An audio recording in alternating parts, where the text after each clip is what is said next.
Frère ak ma fille aînée Aïda ñoom ñii ñoo bokk cabine donc ku ci nekk yaa ngi ak say doom ci sa cabine. bi yàgg na presque def na 1 heure de temps. Il y avait une forte pluie cette nuit-là, pluie accompagnée de vents très violents. En ce moment, c'était la panique générale dans le bateau. C'était en fait le sauve qui peut.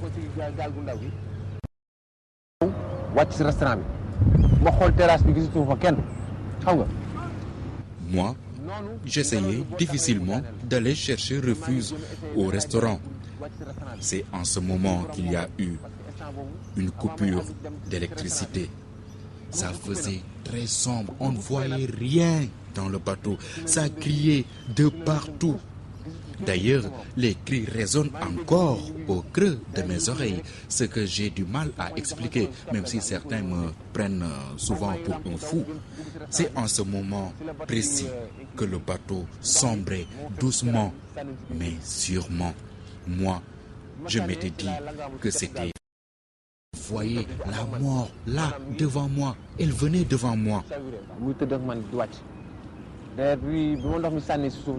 C'est fini.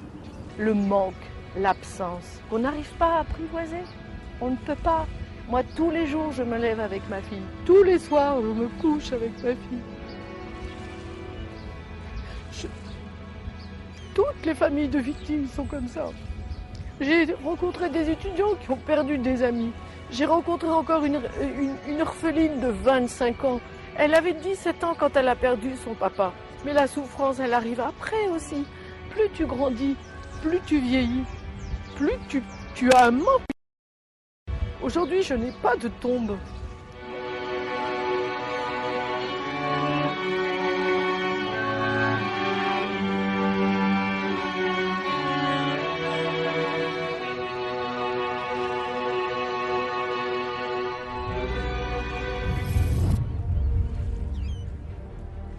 Le Joola est sans nul doute la plus grande catastrophe maritime de l'humanité, avec ses 1918 morts recensés et 64 rescapés.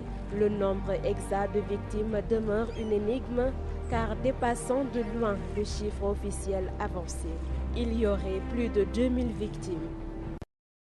Les victimes dénoncent les lenteurs notées et le manque de volonté des autorités sénégalaises. L'ancien régime accusé de passivité dans l'enquête a fini par léguer cette patate chaude au pouvoir de la deuxième alternance. Et jusqu'à présent, c'est toujours au point mort. C'est là où le bas blesse en fait, c'est la gestion de ce dossier. Bon, pendant 10 ans, ça a été très très difficile parce que d'abord le point d'entrée, en tout cas à mon avis personnel, l'avis de beaucoup des associations, c'est qu'il fallait d'abord faire la lumière pour permettre aux gens de faire le deuil. Donc faire la lumière. Et quand on demande la justice, ce n'est pas pour dire tel doit aller en prison, c'est qu'on sache ce qui s'est passé d'abord. Et ceux qui ont été fautifs de façon, parce qu'il y a eu des négligences notoires qui ont été même dénoncées dans les différents rapports, et le président de la République de l'époque, le président Wade l'avait dit, c'est dû à des négligences, la cupidité. Mais ça, on ne peut pas savoir quels sont ceux qui étaient responsables de ça, qui a conduit la mort de plus de 2000 personnes et la perte de beaucoup de choses sur le plan matériel. Cette justice est en cours. À part le Premier ministre, Mme Mama Boye, tous les autres vont être poursuivis, vont être entendus. Que la justice, elle est lente, elle a son temps, le temps de la justice n'est pas le même temps. Donc à chaque fois qu'on avance, il y a des recours, mais ce n'est pas encore atteint. L'action est en train de suivre son cours. Le dossier d'instruction est déjà clos depuis quelques années. Le juge d'instruction avait envoyé 9 mandats d'arrêt internationaux premièrement. Au nom de la diplomatie sacro-sainte, les 2 ministres concernés ont été, on va dire, disculpés de leur faute. Maintenant, il reste 7 autres personnes, dont un a été interpellé et a témoigné de ce qu'il à l'époque, il y a quelques années. Nous sommes toujours, famille de victimes et moi-même rescapé français, nous sommes toujours dans l'attente d'un procès en France que nous espérons et qui fera peut-être, si ce n'est jurisprudence, du moins montrera l'exemple ici au Sénégal pour que le dossier puisse être rouvert. C'est ce que nous souhaitons tous, évidemment. Je n'étais pas contre le fait que man ma tase moom pas mu entendre parce que man ba ma jàngee droit bi mu jàng laa jàng waaye ba ma koy jàng boobu moom xëy na duggagul maternelle. Je n'étais pas contre le fait qu'on m'entende. Le juge d'instruction n'avait pas le droit. D'ailleurs, un de mes avocats lui a demandé que si c'était en France, est-ce qu'il allait agir ainsi? Il a dit non. ndax bu doon fii la ci France yow en tant que juge d'instruction daa dem entendre le premier ministre bi fii ci France wala l'ancien premier ministre lu ma ko wax daf ko ni déedéet. C'est trop facile de dire que c'est le commandant qui est fautif. Nan la ñu ko mën a reprocher un ministre, même le directeur des transports ndax loolu du seen rôle. On ne peut pas reprocher à un premier ministre ou même à un directeur de transport. Ce n'est pas leur rôle. Beaucoup tergiversent sur la mise en route du bateau. Kenn mënu la wax de façon sûre ni la lii la sur le plan technique moo ko indi wala déet. C'est une série de fautes. Maanaam waruñu woon yónni gaal bi yónni nañ gaal bi. C'est une série de fautes. On ne devait pas faire embarquer plus de 600 personnes dans le bateau. Il n'y avait pas de visite technique ni de contrôle Veritas et les gilets de sauvetage étaient attachés quelque part. Il faut un nouveau régime pour que la lumière soit faite et le nouveau gouvernement est attendu sur cette question. Maanaam bombaar yi nga xam ne moo waroon ubbeeku bu gaal gi suuxee bombaar yooyu yëpp filmé nañ ko wane nañ ko dañ ko takk. Li ñu mën a wax lu wóor ni moom su fekkee ni du lor kese la am na lu mu contribuer ci accident moo di surcharge. La seule chose qu'on peut nous reprocher, c'est le surcharge. Le bateau avait plus de 2000 passagers. Entre 500 et 550 passagers. mu def loo xam ne dañu ni jege na ñaari junni nit xam nga kooku surcharge la. wóor na amul werante bokk na ci su fekkee di moom kese bokk na ci li nga xam ni indi na non seulement bateau bi mu suuf waaye gën ka mettital. L'État étant une continuité, les autorités sont attendues sur l'avancement du dossier. Le président Macky Sall, qui, selon les familles des victimes, était au cœur de cette affaire, est à nouveau interpellé. Aujourd'hui, force est de reconnaître, quoi qu'on puisse dire, après son règne, de règne, que le dossier n'a pas bougé. Nous attendons qu'il résolve carrément les problèmes parce que c'est ça que nous voulons. Nous sommes en face d'un certain nombre de problèmes qui sont bien identifiés, qui sont bien clarifiés. Nous attendons que ces problèmes soient résolus. C'est tout. Il n'y a pas de courir de midi à 14 heures. De tenir les promesses, même si ce n'est pas l'actuel président qui a fait les promesses, mais c'est son prédécesseur qui a fait les promesses. L'État, c'est une continuité. C'est de tenir en compte le dossier du Joola. C'est dire que c'est une affaire sérieuse. Vous voyez la catastrophe qu'il y a eu aux États-Unis. C'est vrai, il y a 12 ans, mais ils oublient quand même ça. Et c'est sûr qu'ils ont indemnisé comme ils ont pu. Mais ici, on dirait qu'on se bat plus pour que les gens oublient. J'estime que l'État doit être au cœur du dispositif pour la célébration du 26, aussi bien ici à Dakar qu'à Ziguinchor. Depuis 2 ans, on nous oublie. Il n'y a pas de délégation qui se rend à Ziguinchor. C'est inadmissible. Ziguinchor qui avait connu vraiment le plus de victimes.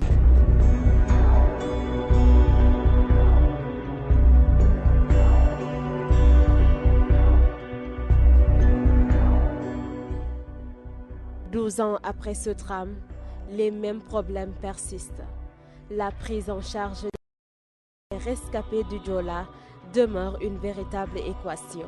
Ils étaient au lendemain du naufrage près de 1900 orphelins mineurs recensés et le gouvernement avait pris l'engagement de les prendre en charge. Mais au fil des années, je vois qu'il y a un laxisme de la part de l'État parce qu'ils ne prennent pas en considération ce qui s'est passé. C'est ce que je me dis. Et peut-être que d'autres personnes ont une opinion diverse de cela. Mais pour moi, c'est un laxisme. Je me dis qu'ils font ça juste pour montrer qu'on a payé. Mais il n'y a pas que ces enfants qui ont pris en charge qui ont perdu leurs parents. Au début, on a recensé 1900 enfants qui ont perdu leurs parents.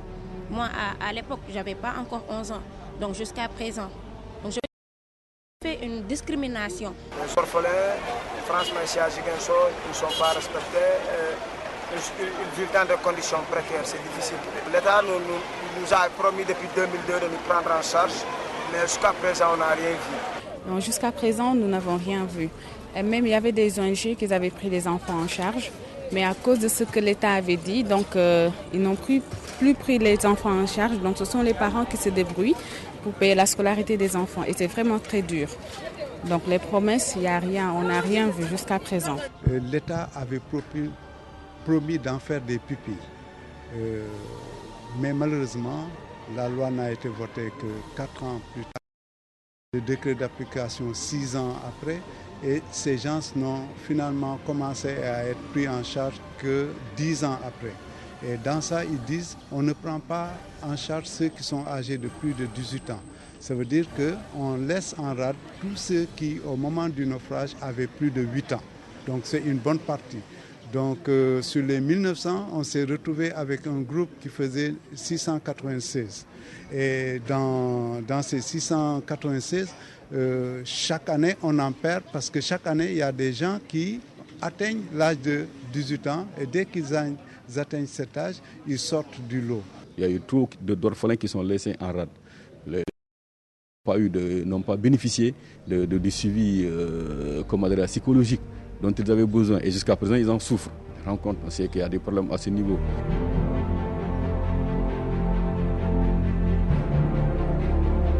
Le Djola, 12 ans après, les souvenirs sont encore vivaces. Malgré toutes ces années, c'est toujours avec le cœur rempli d'émotions et les larmes aux yeux que les familles se souviennent de leurs proches perdus. On ne se remet pas toujours de la perte d'un parent. Parce que quand un parent te manque, il y a quelque chose qui te manque dans ta vie. Par exemple, une grande personne. Je crois qu'une maman ou un papa, il est mieux placé pour conseiller son enfant.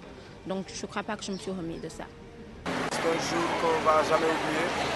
Mais bon, on va continuer de prier pour eux. Là, ils sont soit mieux qu'ici, quoi. Franchement, c'est difficile de perdre ses parents et de vivre dans des conditions trop difficiles, quoi. On vit avec une espèce d'enclume dans la tête, finalement. On apprend à porter cette enclume, mais on n'en retire pas le poids.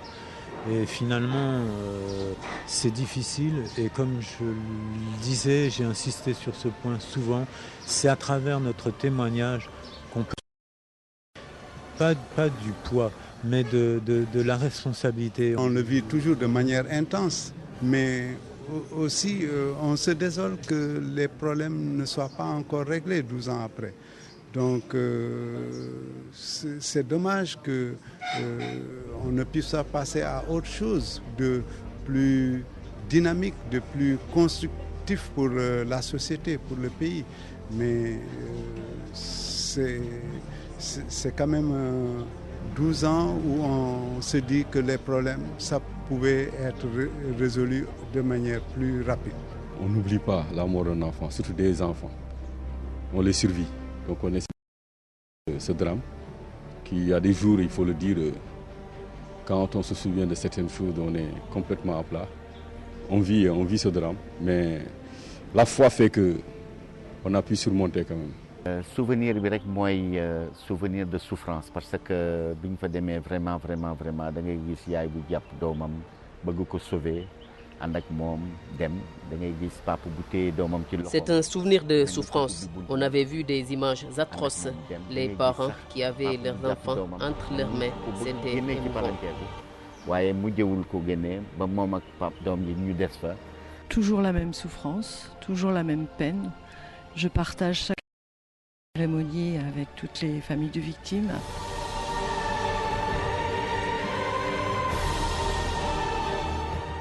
Ans après, le renfoulement du bateau continue d'être une exigence des familles des victimes, au nombre des raisons multiples, avoir un lieu de recueillement. Je crois que c'est une exigence très forte des familles, très sincèrement, parce que je crois que c'est là où nous souffrons le plus. Parce que moi, je suis de Ziguinchor, c'est vrai, avec tous les problèmes de transport qu'il y a sur la route. En tout cas, je n'ose pas entrer dans le bateau. Le bateau qui est là, je ne l'approche même pas. Quand on m'a demandé d'aller le visiter, je dis, c'est un ami aujourd'hui qui est commandant, je n'ose pas entrer dans ce bateau, je ne l'approche pas parce que c'est-à-dire le deuil n'est pas se ressortir. Je crois qu'on voyagerait tranquillement. Je ne peux pas, moi, dire que je vais en Casamance, je dis, je dépasse quelque part où peut-être mes 3 enfants, c'est là, ils sont engloutis ou quelque chose comme ça. C'est-à-dire c'est très difficile pour quelqu'un qui l'a vécu dans sa chair de penser. Beaucoup de Sénégalais, j'en connais d'autres qui n'ont pas perdu de parents directs, mais qui en fait ont peur de prendre ce bateau juste en se disant qu'il y a un autre qui est là-bas dont le sort n'est pas tiré au clair. Donc le renflouement, pour faire le deuil, pour qu'il y ait même au musée, pour qu'on puisse en parler dans 100 ans, dans 50 ans, je crois que ce bateau est nécessaire. Personnellement, je l'étais tout à fait au début, puisque le président Wade avait proposé d'en faire un monument. Maintenant, si c'était la volonté du nouveau gouvernement de prendre à sa charge cette volonté, je serais pour. Mais finalement, si c'est pour en faire une poubelle sur une plage, je ne suis pas franchement pour. Il faut que cette expérience serve à quelque chose. Si l'épave peut servir, ok. Si elle dessert, je ne suis pas pour. Le renflouement, on doit le faire dans la transparence. Aujourd'hui, je dis que s'il y a eu tant de barrages au niveau de ce renflouement, on a manipulé les familles de victimes, on les a induits en erreur. On a profité aussi qu'ils étaient dans la souffrance. Bu ma jëlee Takoma bi suux fii ci Gorée en 1940 bu ñu bëggoon suba ñu génne ko. Techniquement, le bateau le Joola peut être bel et bien renfloué. Il y a qui avait plongé à 120 mètres et le bateau est à 20 mètres. Donc ça peut se faire, mais il y avait un complot pour faire sortir ce marin. Am na benn sous-marin bi nga xam ni bi muy suux mi ngi suux ci téeméer ak ñaar fukki mètres bateau le Joola mi ngi ci ñaar fukki mètres. Man génne bateau bi tey ak ëllëg gannaaw ëllëg. Je ne vois pas d'objection à ce qu'on renfloue le bateau. Si c'est ce que les familles veulent, on n'a qu'à le faire donc. Techniquement, c'est possible. Moi, je ne vois pas. Le renflouement du bateau, mais c'est aussi important. On ne peut pas laisser le bateau à la... Vous savez, les plus grands bateaux, même dans l'histoire, sont en train d'être remorqués. On ne peut pas les laisser à la merci de pirates, à la merci de n'importe qui. Il faut... les morts, pour nous, on leur doit un culte. C'est important, c'est dans notre culture. Aucun Sénégalais n'abandonne son parent parce qu'il est mort. On ne dit pas, il est mort, allez. Atia, on le laisse partir, on le laisse, on l'abandonne, on l'oublie, non. Pour la place du souvenir construite à la mémoire des victimes du Joola, le comité d'initiative pour l'érection d'un mémorial musée Le Joola parle de détournement écrit à la justice. Moi, je pense que ça doit être des problèmes de coordination, ça ne peut pas être autre chose. Vous le savez bien, au demeurant. Je pense que c'est bien que Landing Massali ait rappelé que cette place est la place du souvenir, qu'elle est dédiée à cela, au naufrage et aux naufragés, et que c'est par décret du président de la République. Ça montre simplement que non, ça doit être des détails d'organisation, ça ne peut pas être des questions autres que ça. Le devoir de souvenir, le musée qu'on a toujours demandé, d'ailleurs ce comité travaille sur ça. L'État, le premier président a tergiversé, à un certain moment il avait fait construire et j'en profite pour éclairer un peu la lanterne de certains journalistes qui ont écrit tout dernièrement que la place de souvenir n'a jamais été dédiée au Joola. J'ai dit qu'il n'a qu'à, celui qui l'a écrit n'a qu'à revisiter un peu les documents.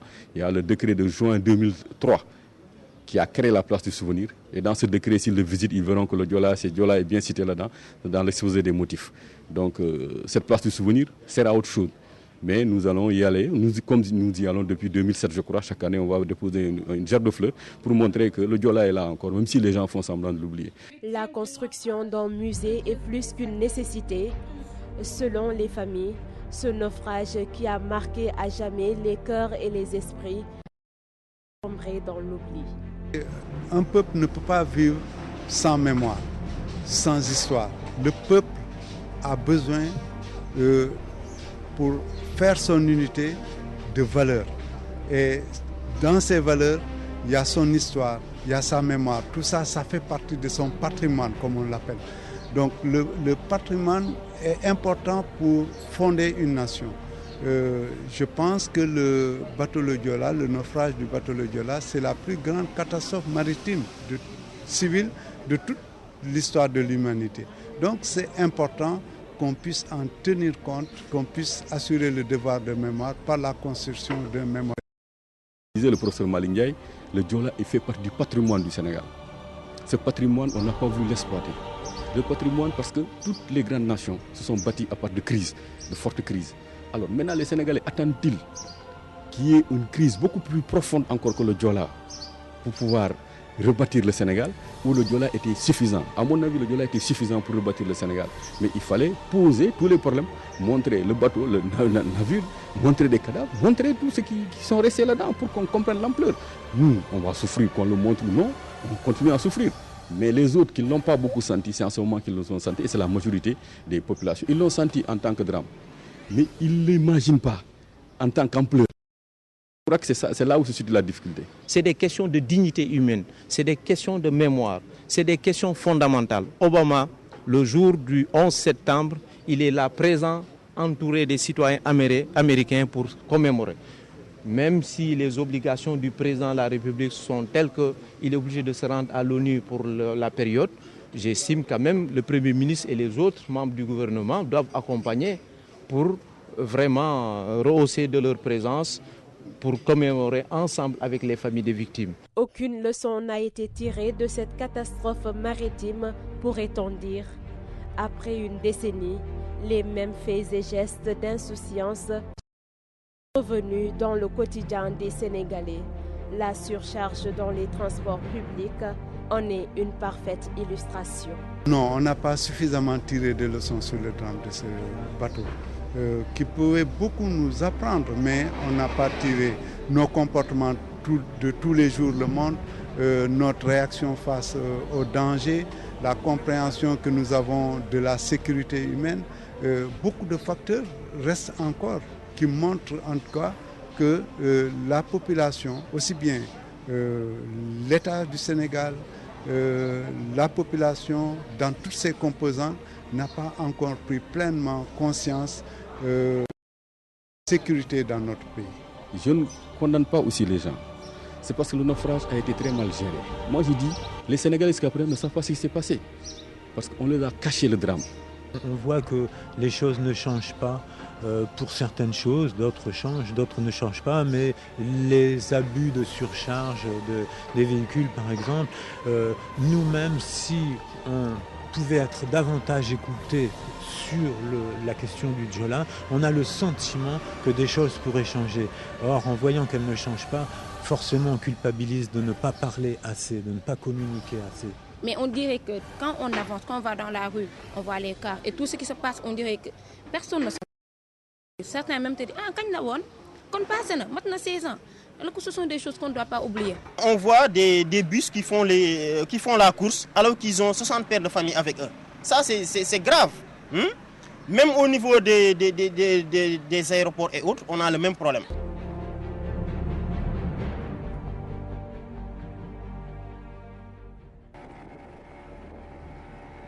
Cette catastrophe, dont une des principales causes est à chercher dans l'enclavement de la partie du sud, a certes blessé tous les esprits, mais elle ne semble pas avoir beaucoup instruit.